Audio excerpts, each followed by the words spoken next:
Hello and welcome to this episode of Wise Human. Today I have with me a very special guest. His name is Michael Anthony. That's what you go by, right? Um, Or do you go well, by I mean, that is my Unbroken? name, but of course, we go Michael Unbroken has become the kind of moniker that has entangled itself up in the dual personalities that I have between my actual life and my public persona, which are now mended into one and the same. Excellent. Okay, so we'll go with Michael Unbroken. You're an author, a podcast host, a coach, and a motivational speaker, among many other things, with a mission to end generational trauma, which I think is so incredibly important. And you speak about experiencing pretty intense trauma as a child growing up. For my audience who maybe doesn't know you, would you be open to going in and sharing a little bit of what that was like? I will create context in that, but first, disclaimer. One, what I'm going to say is going to be super fucking intense. And two, in what I say, I understand that people will listen and go reflect on their own experiences, and the words, "Oh, well, my life wasn't that bad," will appear. And I'll encourage you not to do that because this is not a fucking game show. And people get caught up in these ideals of, well, it wasn't that bad, so what am I complaining for? And it's like, well, perspective, retrospective, introspective. Like, let's look at it through that concept, those angles. So I grew up in Indianapolis. Mother was a drug addict and alcoholic. She actually cut off my right index finger when I was 4 years old. And so that's where we jump off, right? Stepdad, super abusive, kicked the shit out of my brothers and I, put me in the hospital multiple times. And I never met my real father except for once. We spent the majority of my childhood deeply impoverished and homeless. In fact, I lived with over 30 different families between the time that I was 8 till I was 12. So imagine there's really nothing to hold on to or grasp onto as a kid. And so I turned to drugs. And at 12 years old, I got high for the first time, started smoking weed, popping pills. By 13, I got drunk. And at 15, I was kicked out of school for selling drugs. Standard American story. And and as I'm kind of like moving about the world at 15, 16, I get a call from the school one day and they're like, "Hey, you need to come and speak to the guidance counselor." And I'm like, "For what? You guys already kicked me out." And my grandma overheard the conversation and she was like, "No, you need to go to school and see what they want." So I go to school. It's like the day or day after.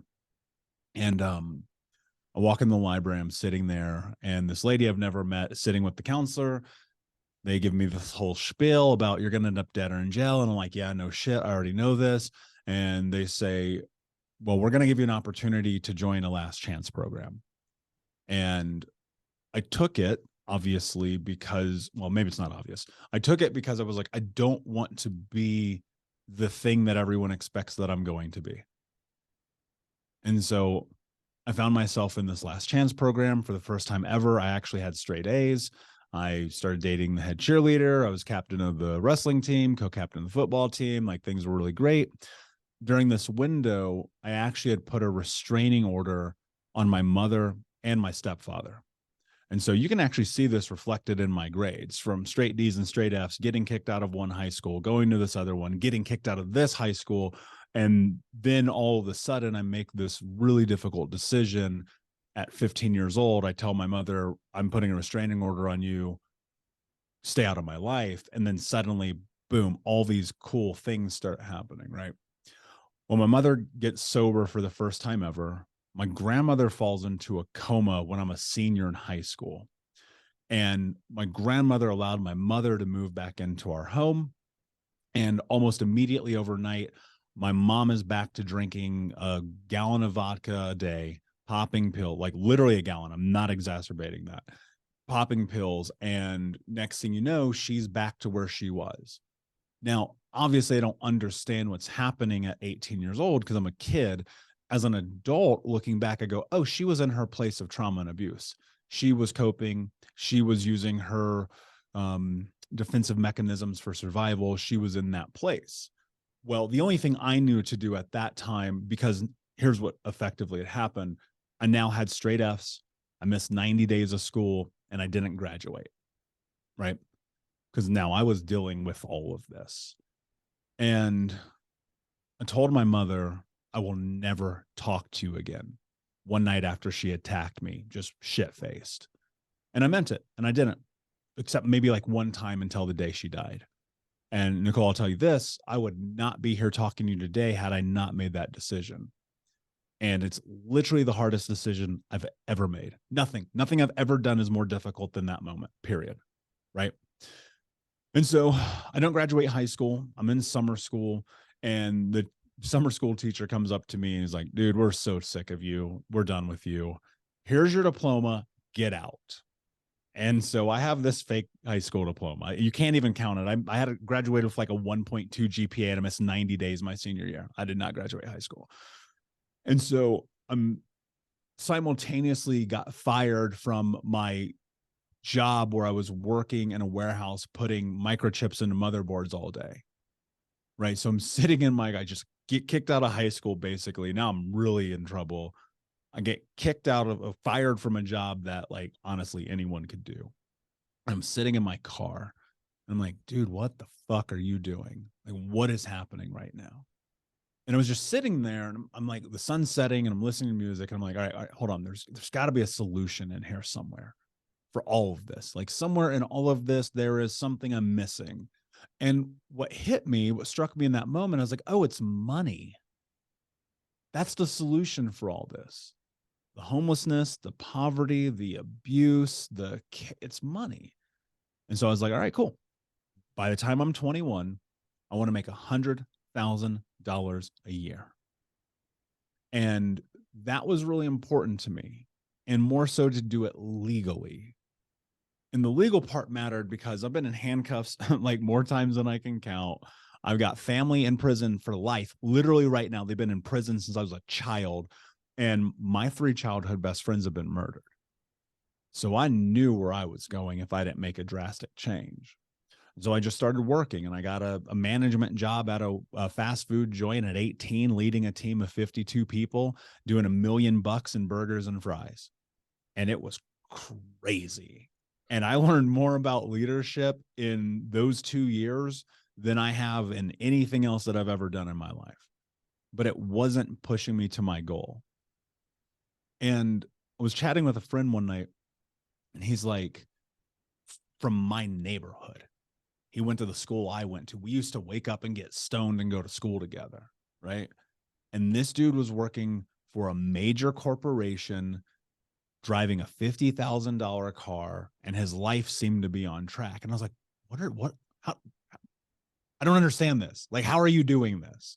Like, what yarn have you spun? And he was like, I got a job working at an insurance company.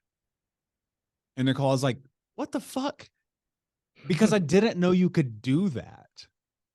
I'd never been exposed to this, right? And so I was like, all right, cool. I'm going to go figure this out. And for 2 years, I got really, it was kind of like a trial by fire, because for 2 years, I applied to hundreds of companies across the United States in the insurance industry, and everyone told me no until one told me yes. Just takes one. Yep. It's the 3 feet from gold mentality, right? And so I just kept going and going and going. And then what happened is that right as I was turning 21, I cashed my first check for $10,000. And by the time I was 26, I made $1 million, almost $1 million. It was like 980, right? And it came at a price, a huge price. And that's the thing people don't understand. It came at a price of my integrity, my truth, my humanity. And I found myself at 350 pounds, smoking 2 packs a day, drinking myself to sleep, high from the moment I woke up to the moment I went to bed, $50,000 in debt, and borrowing money from my fucking girlfriend who lived with me to pay our rent. And I was cashing checks for 15 grand every month.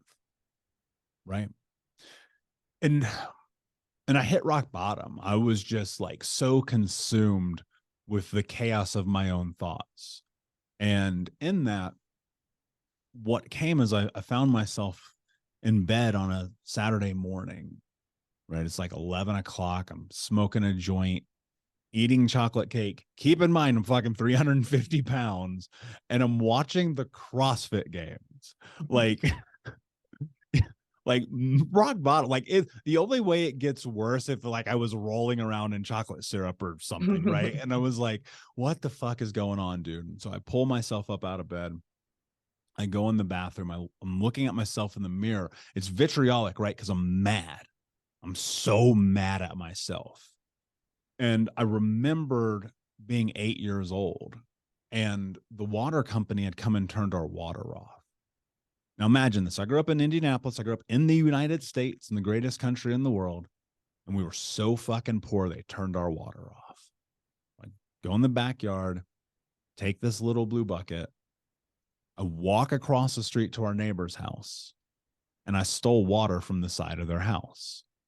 And it was stilling because my mom was like, go over there and make no noise and don't let them know and get that water and come back. So that's why I always create that context. And as I'm there, I'm in this blistering hot Indiana summer day, sweating, being 8 years old, holding this bucket, being like, what is actually happening? And I remember thinking, like, when you're grown up, this will not be your life. And on a lot of ways, it wasn't, right? A lot of ways it wasn't, but in so many ways, I was that hurt, lost little boy. And in that, and remembering that moment, as I looked at myself in the mirror on arguably the rock bottom of my life, I asked myself a question. So, what are you willing to do to have the life that you want to have? And the answer, you call it, I don't know where this came from, Nicole.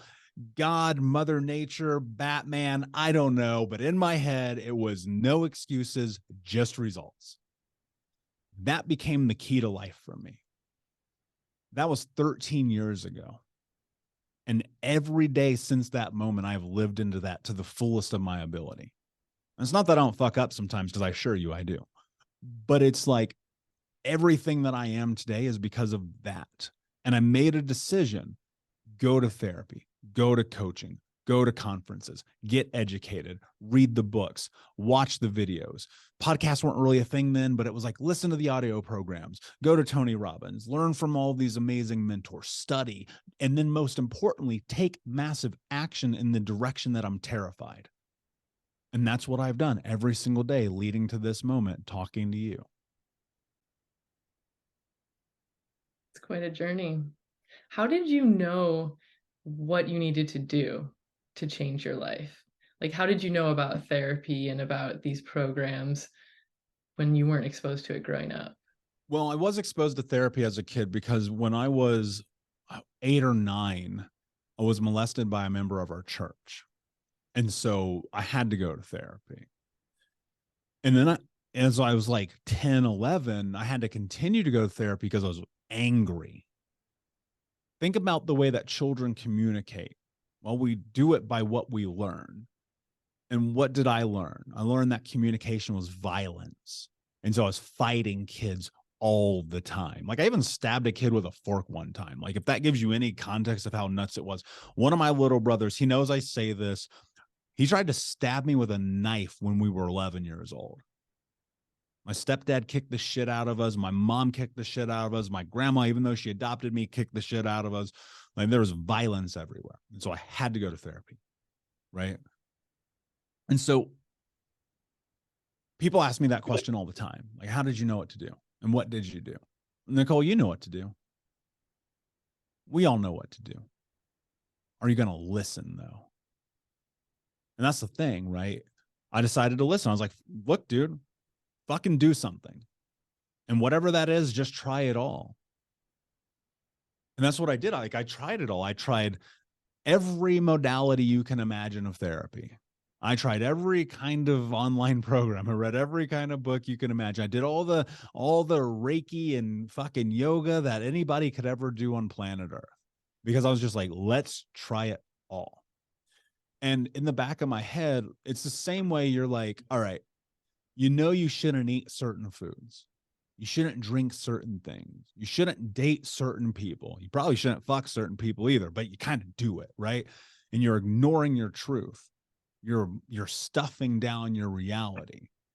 And I made a decision to stop doing that because what I understood, what I still understand to this day is like when you put your head on the pillow at night and you can't sleep because your brain is like, hey, motherfucker.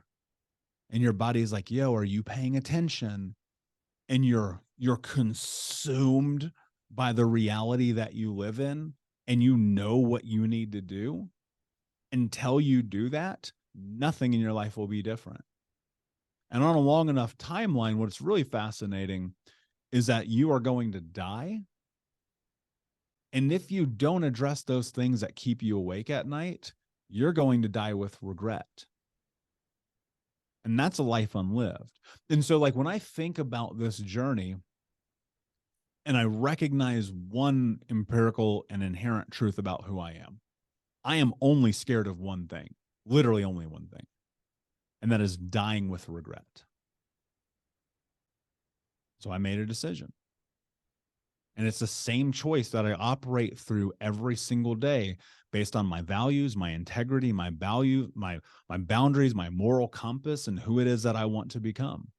I filter everything I ever do through those constructs and I do it. Are there ever times that you don't do it or that you get off course or forget who you are? Of course, all the time, every single day. And I fucking go, all right, dude, get it together. What do you want? What are you pushing towards? Who do you want to be? Why are you in that friendship? Why are you in that relationship? Why are you speaking on that stage? Why are you doing that thing? And it's massive and brutal honesty. Anyone who ever would sit down and tell you otherwise is a liar. We all struggle with that. That's the nature of humans. The Mm-hmm. easiest thing to do is go back to comfortable numbness. What's better? You know, my favorite thing is sitting on the couch, getting stoned, playing video games, and eating gummy bears. Do you know how many times I've done that in the last 13 years? Ask you, when's the last time you did that? Yeah, I don't know. 13 years ago, probably. Why? Because I made a decision. That's not who I want to be. But in the little moments, those like minuscule things in which you think don't matter, that's in the moments you must hold yourself to highest integrity. And I do my damnedest to try to make sure I do, but like I make mistakes. I will go outside of my character. No one is 100% integrous. And when I do, I go, why did I do that? Why did I do that? And I get clarity on it because the truth is, most of the time, the reason that I did it was because I was scared about what was to come. The truth, right? I'm scared of whatever is in front of me. And I've had to force myself into that discomfort time and time and time and time and time and time and time again. And that's why I'm here today, because I've been able to effectively do that. And it's not that I don't get scared. It's not that I don't make mistakes. I mean, I do. Anybody, look, here's the problem with the society we live in, like, and especially in the role that I have in the world, being a mentor, a coach, a leader, a podcast host, an author, a speaker, blah, blah, blah. People expect me to be perfect, but I don't have that expectation of myself. So it's this really fascinating dichotomy where people will hit me up and they'll be like, you know, you should think about this, or you did this, or you did that. And I'm like, yeah, I know I did, because I'm the one who did it. I lived this life. I'm fully cognizant and aware that the way that I operate isn't fitting for everyone. And when people stop trying to hold themselves to this level of accountability that is impossible, you're never going to be perfect, then you'll be free. And so when I make mistakes, which I do and which I will, guarantee, as much as I know the sun will come up in the morning, I know that I'm going to fuck up. And when I do, I get clarity about why it happened, where it came from. I connect the dots, and then I give myself an understanding of how to not do it again. Now, sometimes, Nicole, I got to go to my coach. I have to go to my therapist. And like, I've done so much fucking work at this point. My dude's literally on speed dial. I'm like, yo, man, we haven't talked in a while. I got some shit. It came up. We got to figure this out. Right. And then I go in there and I do it. And then I rinse and repeat that till the day I die. Yep. It's always cyclical and there's deeper layers always emerging, right? So having grace, I think, is really important. And I think a lot of us can be really challenging on ourselves to stick to something and not have grace when we don't meet the expectation that we had. How do you navigate that? By knowing that I'm going to die and it doesn't actually matter. And I've always been that way. Like, I think that maybe the abuse beat me into nihilism. Like, I think about that a lot. But even as a kid, I was like, this is pointless. Like, whatever is happening right now doesn't actually matter.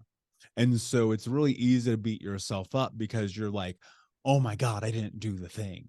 But it's like, it doesn't actually matter all the time. Can you live into your truth? Can you show up? Can you execute? When you fall down, can you get up? Can you learn from your mistakes? Can you go forward? Can you recognize that the life that you do have, possibilities are infinitesimal and endless, right? It's like you can have anything that you want. But if you're trapped and beating yourself up for something that you did 36 years ago, well, this is going to be a really hard rest of your life. And so what happens is I look at it. So I'm very analytical. So I'll put it this way. I look at everything as a context of an equation. And so I think there's really 5 parts into this journey, right? I think there's 5 parts, and we're going to talk about this grace thing. But it starts with acknowledgement.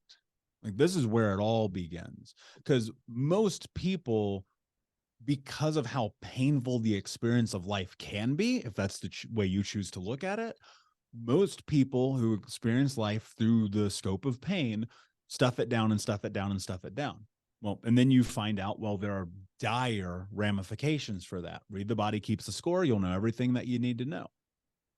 Well, when you acknowledge it, you bring truth to light. I remember I was in therapy one time. I'm sitting across from him and I'm talking about this nightmare I constantly was having. It was Freddy Krueger murdering my mother in a grocery store, and me screaming at the top of my lungs and everyone ignoring me. And for years, since I was probably 5 years old, that dream had haunted me. We're talking about 20 something years. And I tell him in therapy the dream, and he goes, you know, when you bring this darkness to light, it loses its power over you. I was like, damn, that's good shit. I wish I would have thought of that. And so I'm sitting here in this moment of acknowledgement, looking at my life and coming to the conclusion that I'm not culpable for these terrible and horrific things that have happened to me.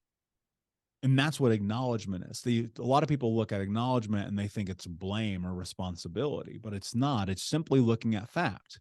Look at fact. Don't look at the truth that you think is real. Look at unequivocal, undeniable fact that you could hold up in a court of law where they go, yep, that's fact. Right? Because everybody's interpretation of truth is different, right?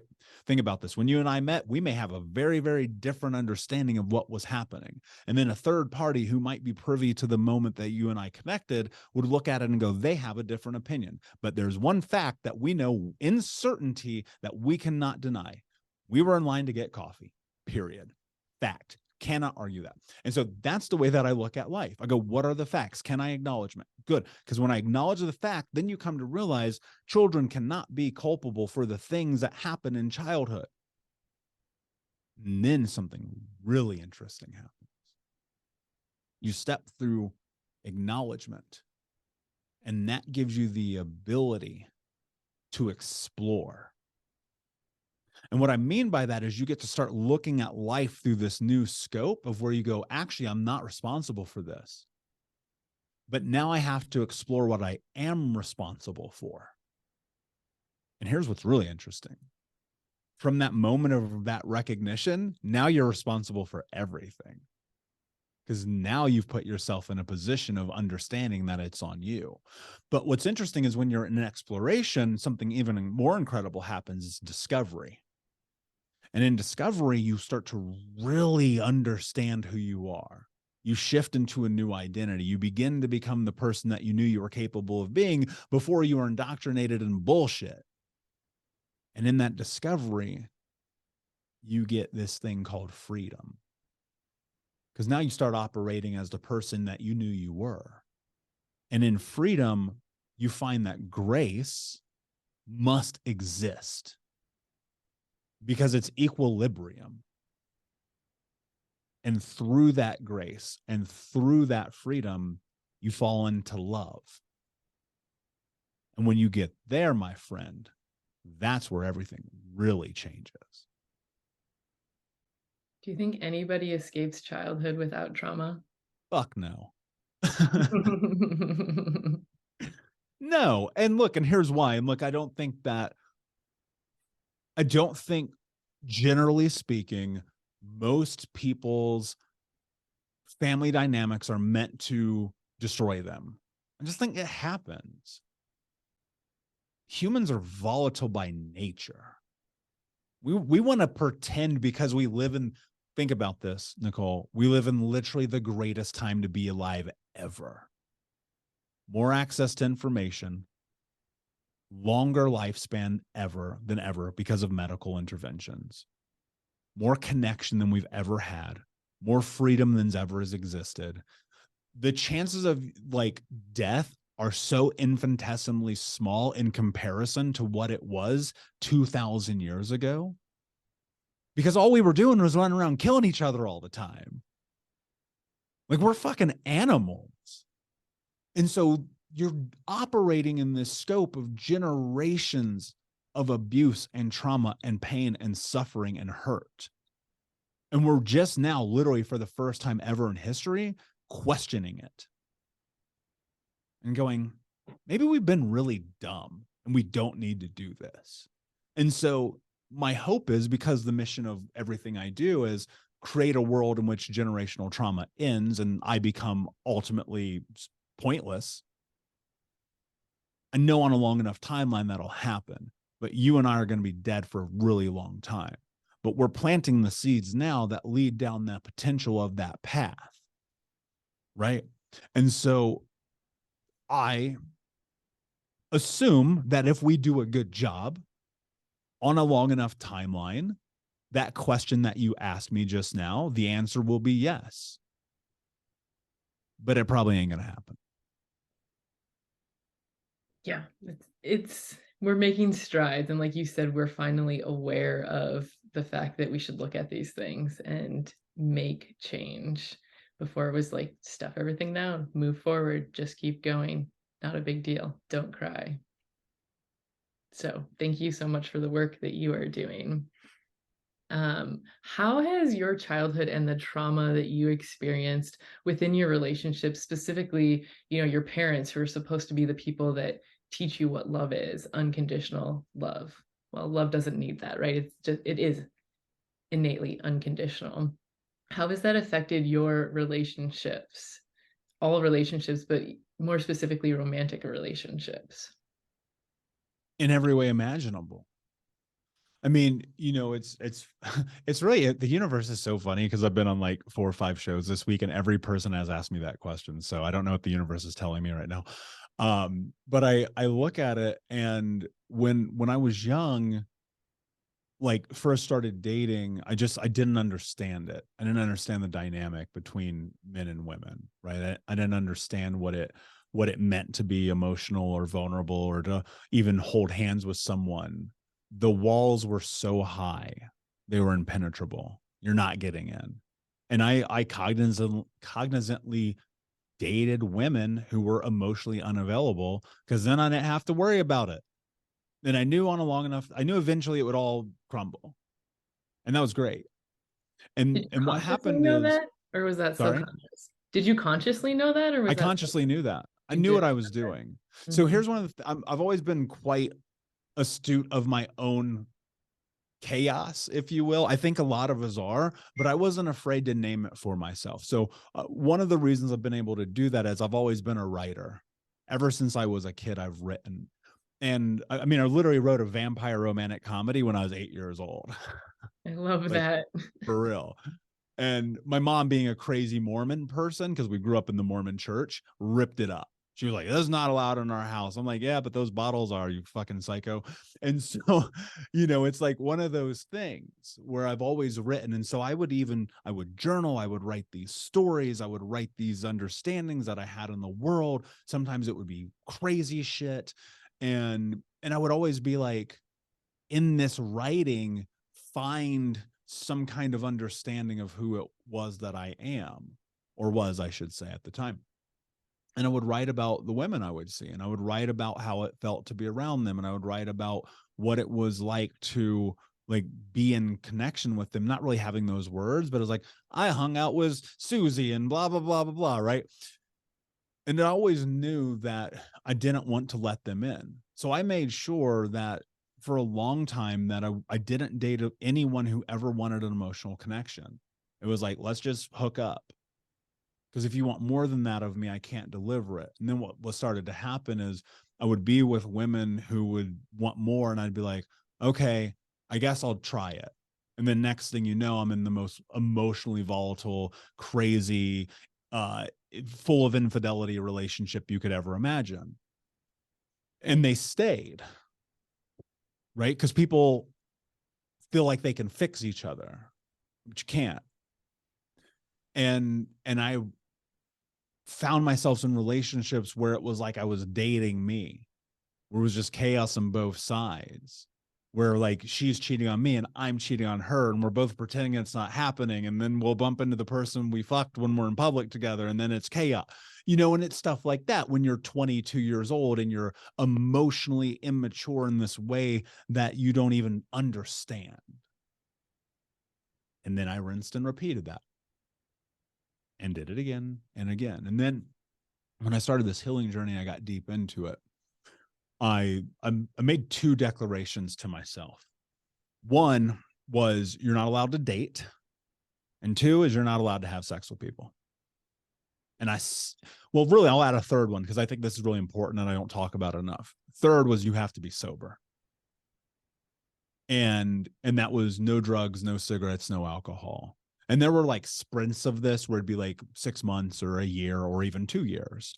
And those were the times, and still to this day, those are the times in which I get the most clarity, when I understand myself the best. And in those times of pure sobriety, sitting in the massive discomfort of who it is that I was, knowing that it wasn't like pop a Xanax and hide, drink a bottle of wine and pretend it's not real, go fuck your emotions away, right? It was sit in the pain, because that's the only way you heal it. And so that's what I did. And I sat in the discomfort, and I sat in the misery of loneliness. It's hard to be an orphan. Like, for real, it's hard. It's hard to be a fucking orphan. It's even more difficult when the only way that you've ever had human connection was in bed with somebody, and you take that away from yourself. But what do you want out of life? Nicole, I said it. No excuses. Figure this shit out. And I meant it. And so what happened is, eventually it led down this path where I was like, okay, I can date again. I can meet somebody again. And I've had good relationships and I've had bad relationships. And right now there is no relationship, because I'm very focused and singular on the idea of creating and building and continuing to become the person that I am. And a lot of that is just simply because, I think that with the lifestyle I live, it's probably really hard to date me because I'm on an airplane more than I'm at home. And I recognize that. And I've made a decision and declaration where I'm like, I don't want to pull somebody into that unless they live that lifestyle too. Right. And I mean, that's just the nature of it. And so now I have more clarity. And a lot of that clarity, especially in dating and relationships, has come again from being studious about it. What is my model for a healthy relationship? My stepdad slamming my mom's face into a wall. Okay, cool. I don't think that shit's going to work. So what do we need to do? And that turned into me studying people like Dan Savage and Esther Perel. And then it got deeper into like, okay, cool. Dr. Gabor Mate. He just spoke at my event. Amazing human being. It got even deeper. And I said, let me go to all these conferences. And then I started reading divorce books, because I was like, I want to know why it doesn't work. I want to avoid the pitfalls all these other people have fallen into. And that's where I'm at now. I'm just being studious of it. And today I've written down the ideal scenario that I would be involved in, top to bottom. Who is this person? How am I in connection with them? What is our relationship like? And I put that energy into the universe. Because here's what's really interesting. There's been so many times in my life I've had deja vu. More, I can't even tell you how many, because I have predetermined what my life would be. And then it's just timeline until it happens. So now I sit in the piece of the timeline of, I don't want to use the word loneliness because I'm not lonely. I'm amazing community, but I sit in the being aloneness of it, and it's peaceful because I know whenever it's right, it will be right. And I know that because of the work I've done, the relationships of the past, in which I have had relationships obviously since, you know, being a teen and in my 20s, they're non-existent. I don't exist on that plane. That part of the universe, of the dimension that we are in, is no longer available to me. I have stripped it. I said that door is closed. I've lost the key. We can never go back inside. And so, you know, to look at it just from a very straightforward perspective, everything that ever happens to you impacts everything that will ever happen to you. But if you pay attention, the outcome will be different. Yeah. Have you ever been able to fully trust another human being? 100%. Yeah. And that came through the willingness of recognizing that we are all fallible. That came through really sitting in the truth. Again, we talked about this, facts. It was sitting in the facts. Not everybody is out to get you. That is in your fucking head. Not everyone's going to break your heart. That is in your head. Not everyone is going to even trust you. That is in your head. Right. And so it's so much of it is just being like, again, looking at the equation that I've created, in freedom comes love. And so I go, cool. I'm giving you the freedom to love me without any qualifiers. And if you hurt me, well, fuck, sucks. I'm glad I know today instead of tomorrow. And I want to go deeper in that rule, because here's the reality. If you deny yourself, and this is what people do because it's safe, if you deny yourself the ability to be loved by someone, which requires you instilling trust in them, it's going to be a really lonely existence. I don't want that. Mm-hmm. Yeah. So, do you want children? Is that something, like, having grown up the way that you did, would you want to have children? I'm still 50-50 about it, but I do want to adopt children. Okay. I guess to me it's kind of the same thing. You had, yeah. Do you want to Sure. I be a mean, parent? I guess would be the better way to yeah, phrase that would be a different, yeah, that's a different it. question, Okay. right? So the short answer to that would be yes. But also, I don't want to do it alone. And so that requires the right person to be by my side. A part of that also is, you know, I look at it and I go, you know, I'm very even though my grandmother was a fucking complete psychopath, I'm very fortunate she adopted me. Right. And Mm. so I know what it's like to be a homeless kid living in an abandoned house, stealing food from big lots on the corner of the street to survive. And if I can give a child something that helps them, then I feel a moral obligation and responsibility to do that. That's one of the big reasons that my company, we always donate to Operation Underground Railroad every single month, because we want to save children from childhood sex trafficking. We've done that for years. I will continue to do that. And so for now, that's my form of that. And on a long enough timeline, perhaps it'll be different. We will see what the universe provides. So why adopt versus have your own child? I don't know. I don't think I've put that much thought into it. The own child thing, I'm not a woman, so I can't literally have my own child, as I'm sure you could imagine. Well, But my it's point your is, you're, sperm, your DNA. I know how it works, but I'm saying, thank you. My point is, like, you need the other person. That's the that's the variable in the equation. Without her, there is no that.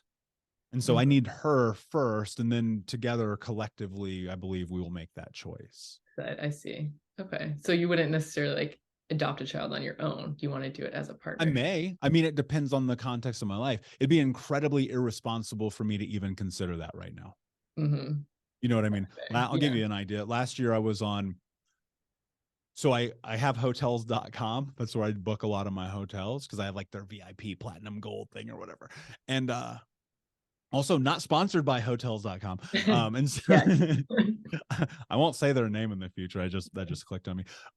And so I looked it up. I've been in like not days in a hotel, but like total hotels, like 50 hotels last year. I was on the road for over 145 days last year. You cannot, I don't have plants, I don't have puppies, and I can't have kids if I'm living that lifestyle. Yeah. I tried to What's have plants, they all died. I don't want to kill a puppy, so we can't even do that. yeah, you need a live-in dog sitter. Um, so what are you doing on all this traveling? What takes you to all these places and what are you sharing? What are you doing? What are you working on? It's all different. Some of it is my own personal development. Some of it is speaking engagements. Some of it is being on television or recording shows in person. Some of it is business. I'm part of multiple businesses. Some of it is consulting. Some of it is I just wanted to go to a place for a couple of days. So it's all of those things. Here's an interesting thought I had today. When I was a kid, the only thing I ever wanted to do was travel all the time. And that's what I do. I love it. Little It Michael's just cheering for you. it fills me up because it's like here's why. I'll tell you exactly. Know thyself. Nicole, if anyone takes anything away from this, it's like know this. Know thyself. And when you know thyself, own that shit. People are always making they're like, "Oh, I'm sorry, this is who I am." I'm not sorry about anything about who I am. Not one bit. I'm totally content in who I am. Again, not that I am not fallible and don't fuck up, because I assure you that I do. But what I'm saying is it's about ownership of who you are. And so as a kid, I would watch these movies, right? I loved movies as a kid. It was my escape, right? I still love movies, but I've come to find I can't watch new movies. I do not have the mental capacity for it. So I watch the same movies about 10,000 times a piece.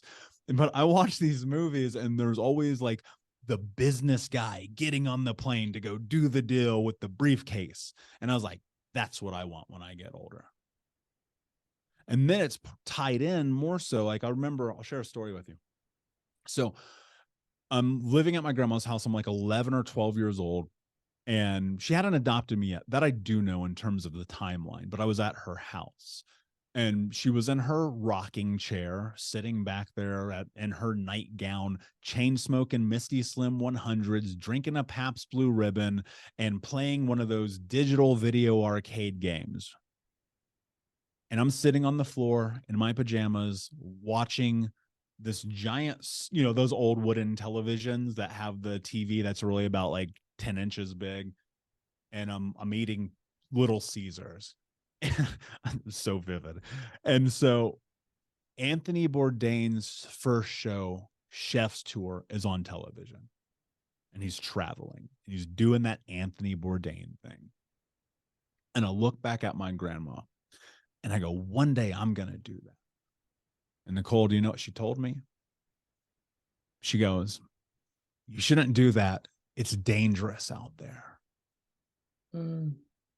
My grandma has, till the day she died, was never on an airplane one fucking time. What does she know about the world?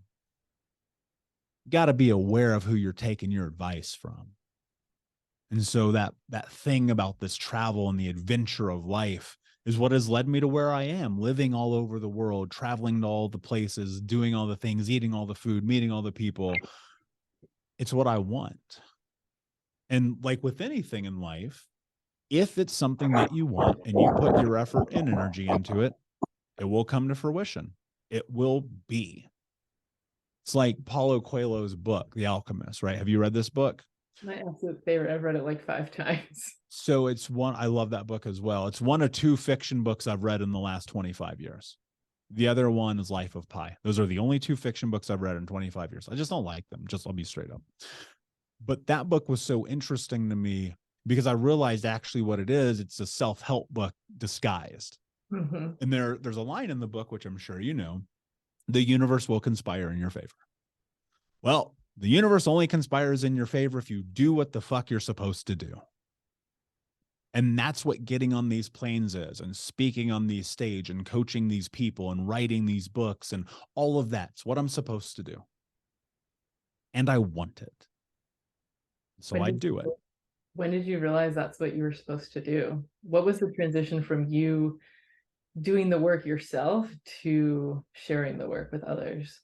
So the thing, I'll go a little layer deeper. As a child, the only thing I ever wanted to do was travel and be a rock star.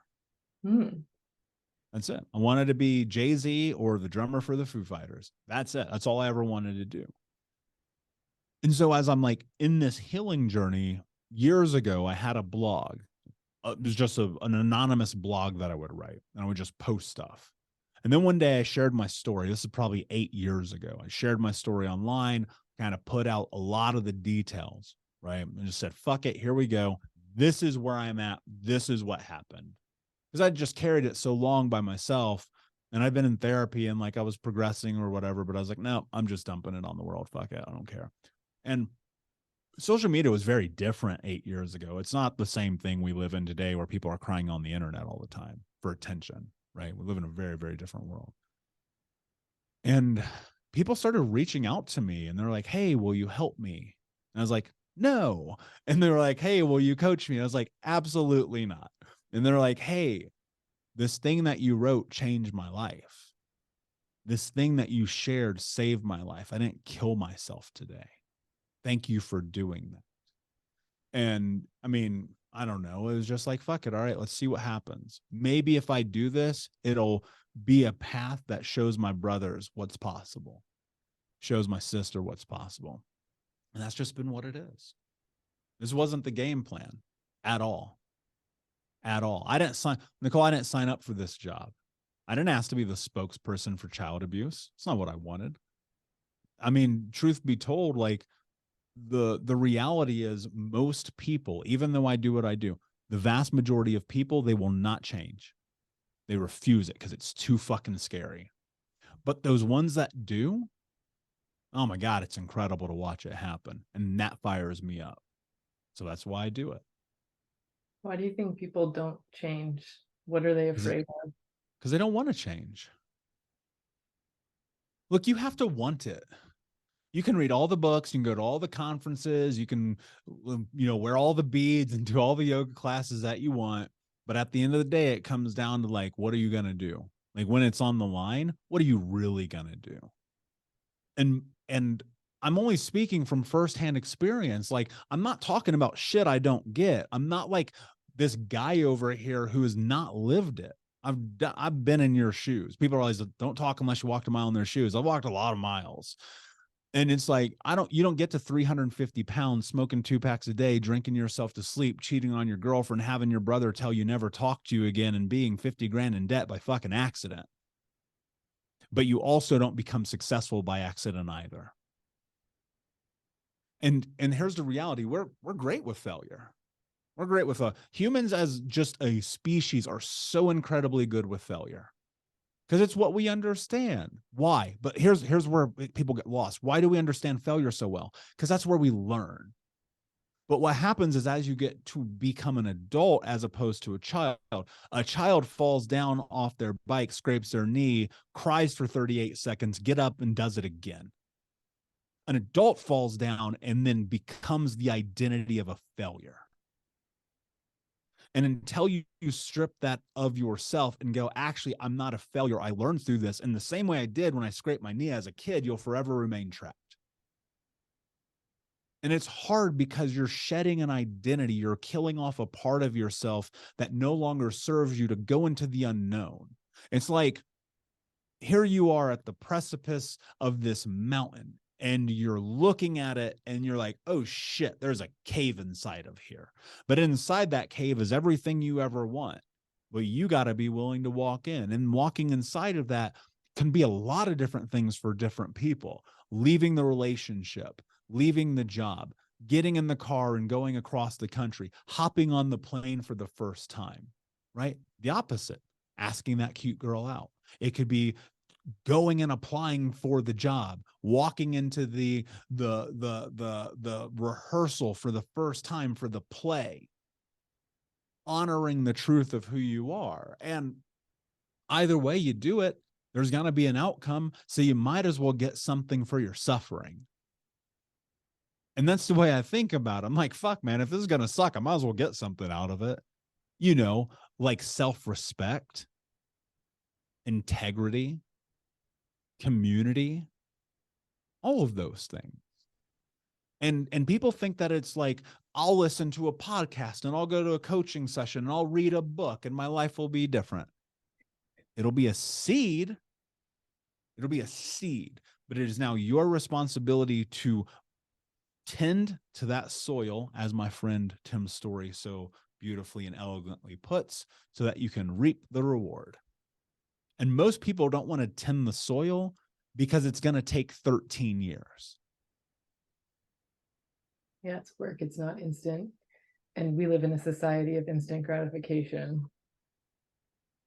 So I want to go back to your brothers and your sister. What has the journey with them been? Are you the first person to kind of look at and start to unpack the trauma? Are they on the same page as you? Has it been a joint thing? Are they still stuck in it? So some things, so I'll put it this way. I will share anything about me. I'm very cautious about what I share about my family. There. So I'll create context around that. My journey with them was always tumultuous because we were pitted against each other as children. And so you can imagine what that's like. We are fighting each other for love all the time. But love from our mom. Like I remember one time my mom was like, we're super fucking poor, so it was like amazing to go to the dollar movies. Like really. And she was like, okay, somebody's gonna earn a trip to the movies today and somebody's not. Then she would force us into something, right? Whatever chaos it was. And that created this really uncomfortable and painful dynamic for us. And so it's led to the place now I'm making all this money. I'm in my early 20s. I had never done anything to support my brothers in any capacity.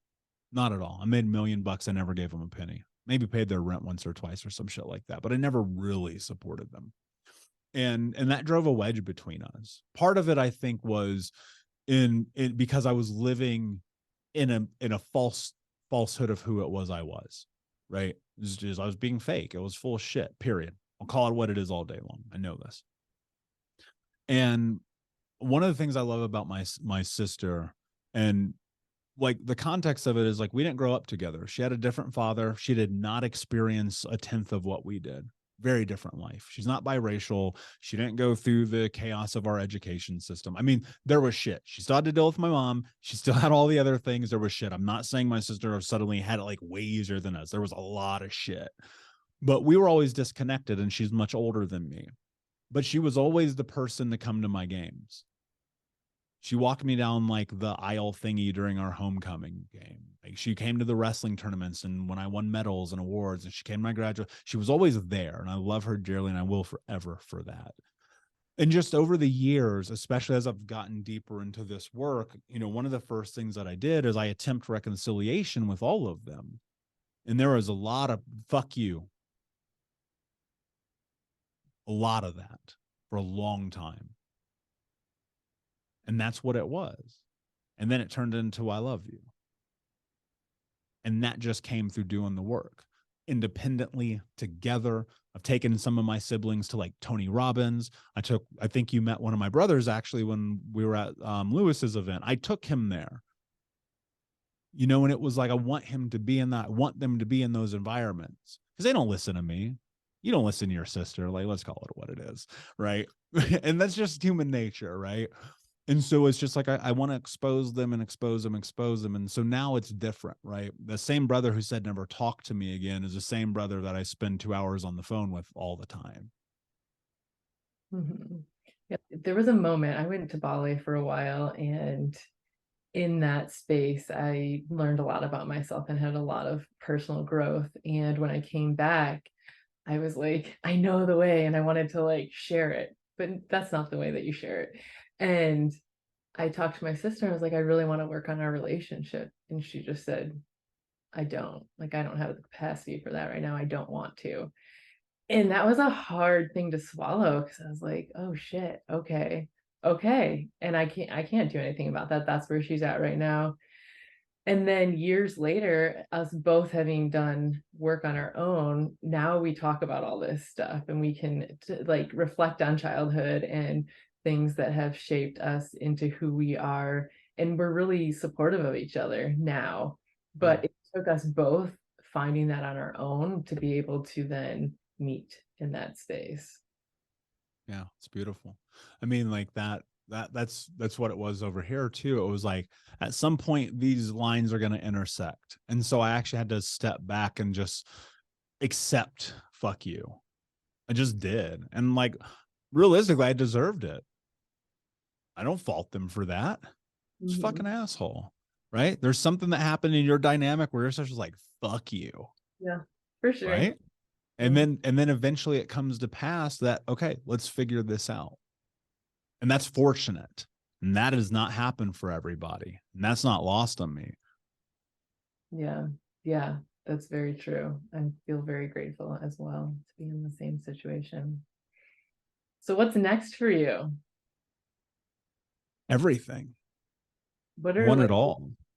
Want it all. Like my life, and I try not to be rigid about it, but I know I want to be on the biggest stages, and I want to write the best books, and I want to have the biggest podcast, and I want to have the most influence, and I want to live this beautiful life of wealth, health, and abundance, and all of the possibility of the infinitesimal. And I want everything that's in alignment with my mission, my values, my morals, my integrity, and my boundaries. Like I want everything.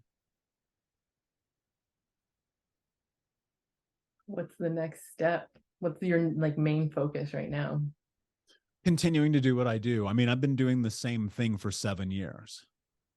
Mm-hmm. You know, there's no Really? such thing as an overnight success. More speaking gigs, more interviews, more podcasting, more writing books, more coaching people, more conferences, more of like it's just keep doing the same thing. Success leaves clues. Do the thing that worked. That's Mm-hmm. all I'm doing. This is what I will do. This is my life. People, a huge mistake people make is they're like, suddenly I'm going to try 9 different things. I'm like, why don't you try the fucking thing that works? And so that's what I'm doing, Mm-hmm. continuing that, stepping further and deeper down that path, continuing to connect to incredible human beings like yourself, and just showing up for myself. Because here's the reality: at the end of the day, like attracts like, and so I have to continue to level up the Mm-hmm. things that I want. One of the greatest things a mentor's ever told me was that I wasn't ready to get the thing that I wanted. And I still feel that way today. I'm like, I'm not ready for it. There's something missing in the equation. So I keep going forward until it presents itself. Beautiful. Yeah, that's excellent because even if the opportunity arises and you're not ready, it's not going to align. Yeah. It's Um, like it's funny you just said that. I was listening to Kevin Hart on Jay Shetty's show today. And I don't particularly listen to Jay's show, or even Kevin for that matter. And something said like, listen to this show today while I'm in the gym and I'm listening to it. And he said, you have to be prepared. You have to be prepared. I'm going to paraphrase, because you have to be prepared because you have no idea when opportunity is actually going to knock. I need to make sure I'm on my game. I need to make sure I have my tight 5, my tight 20, my non explicit content, my family friendly content. I need to be good on stage. I need to know how to do all these things all the time. So when the opportunity is ready, I am too. And Nicole, that's all I am. That's all I ever do every day. Like, it's incredible to me. Like, I used to, until I talk to more people and I realize I'm not actually a psycho. I sit and I like literally do my talks, my speeches, my 20-minute speeches, my 45-minute speeches, my 90-minute speeches, just in my living room all the time. mhm. The interviews that I do with people, I run them through my head. The books I write, I plot it all out. It's in there and I put it down. And like, that's what it is. I just rinse and repeat that. There is no next big thing. All of the things matter. If somebody is just starting out on the healing journey, what do you recommend? Where do they start? In the truth, in fact, in that equation I laid out in those 5 steps. But most importantly, it's like, I think when I look back on the journey in the beginning, it was scary. And it still is, honestly. I mean, new TD Jakes says it better than I ever could. New levels, new devils. Right. And so it's like that onion you're unpeeling and you're discovering who you are at a deeper capacity and clip. And I think the most important thing that you can do at the beginning is recognize an empirical truth about this entire experience. You don't know who you are because you've never been allowed to be you before. And give yourself some grace as you discover that person, because it's gonna suck a lot. And then it'll suck less. And then it'll suck less than that. And then one day you'll be like, I'm so glad I did all that. Hmm. Mm-hmm. Is there anything else you're feeling to share in this moment? I think that you've done a phenomenal job. That's what I'll share with you. As I'm sitting here, I'm like, this is a good fucking conversation. So thank you. Seriously. I mean it. I mean it. I do this all the time. And sometimes I'm like, is this over yet? And so thank you. You're phenomenal. Thank you so much for being here. I do have a few things I'd like to ask you at the end. First of all, how can people get in touch with you? They want to. Uh, just listen to the Think Unbroken podcast. It's on all the things. Okay. And that'll be linked in the show notes as well. What is your current life mantra or motto? I already told you, no excuses, just results. I'm going to die with that. I'm literally, it's in my will that has to be on my fucking headstone. How long has that been with you? You said you were in your 20s. Since I was 26, 25, heading into 26, that window. It felt like the thing. Mm-hmm. And if you could tell every single person in this world one thing, and they would internalize it, they would understand it, they would digest it, they would put it into practice, what would that be? Nobody's going to love you until you love yourself. Mm, excellent. Thank you so much for being here and sharing space and sharing your wisdom. Yeah, my pleasure, my friend. Anytime. Until next time. If you enjoyed this episode or found value in it, I invite you to leave a 5-star review, or share with a friend. And be sure to subscribe so you don't miss future episodes. Thank you, beautiful human, so much for helping spread the word. Blessings to you. Until next time.